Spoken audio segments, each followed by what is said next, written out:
She's hitting on all cylinders. I mean, she'll run good. No concerns about that. It's toughies in there, but she might be one of them too. He'll be with you. What does Jose bring to the race, riding her? I think that the way he rode her at Gulfstream was a pleasant surprise because he didn't really know her very well, but he held her together and he waited, and then he uncorked her, and that's what she's going to need here. I think she's going to need a little pace in front of her to get it done, and she's going to have to fire her best shot. But I've had pretty good luck. My horse is third off the layoff.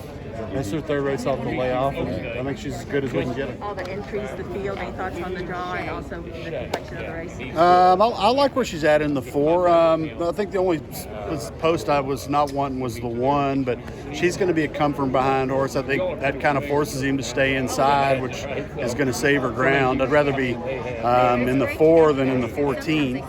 But we don't put much energy into all that because you can't control the draw, right? So, but it's up to Jose. I mean, Philly's doing good, and he's ready. She had a nice work the other day.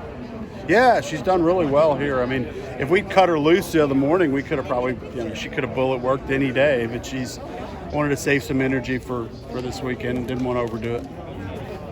Any kind of tactics from this post, or just let it go to him? I'm going to leave it up to him completely because he rode her so well last time. She as a 2-year-old, she didn't show like she wanted to go quite that far. As a 3-year-old, I think if he rides her similar to his Gulfstream race, that's going to be her best chance. The Ellis Park debutante winner, I mean, another good 2-year-old. You've long supported that racing program. Yeah, I like winning down there. It's a good way to what I'd call launch pad for a lot of young horses for us. Every year we take a nice group of young horses to Ellis and they get it done. I think we're a little bit of a competitive advantage down there, but it's all good. She broke her maiden there and comes back and wins the debutante, and she's continued to improve. You also have King Fury. He's definitely in the Derby now, and he's a good trainer. Huh? He's had a great week. I mean, I think he's a fresh horse coming into all of it. My hope is that a lot of these horses have bumped heads against each other, and they've run a lot, and bringing him over there with one good race under his belt, and he won pretty easy at Keeneland. So, and I don't think a 1.25 miles is going to be a problem.